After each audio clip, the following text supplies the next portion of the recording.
नमस्कार दोस्तों। मैं मीना के गीत यूट्यूब चैनल में आप सभी का दिल से स्वागत करती हूँ। आप लोग के बीच में मैं लाना चाहती हूँ सोहर गीत। सीता जी किस दुख से गुजरी हैं और अपनी दुख सुना रही हैं।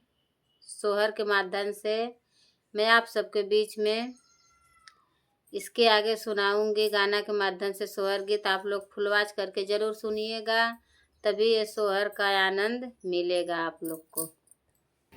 कुटिया में बैठे रानी सीता त दुखावासु नामई त दुखावासु नावली हो।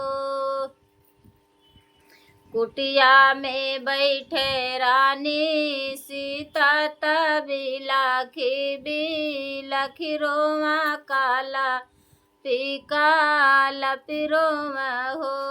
सीता गोदिया में ले लौकुश ललना त दुखावासु नामई त दुखावासु नावली हो।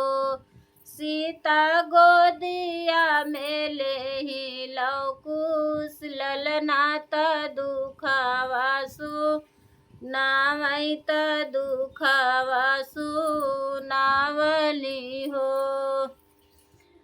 ललना जब तो ही लिहायव तारत राम जी ने कालई तो घर से निकालल हो। ललना लक्ष्मण देवरावा के साजैल बना के जावल बना के जावल हो। बनवा में अइल लक्ष्मण देवरात छोड़ी चला गइल तो छोड़ी चला गइल न हो। ललना यही बन में मिला वाल्मीकि ललना यही बन में मिला वाल्मीकि बाबा तो कुटिया ले जाला तो कुटिया ले जाला न हो।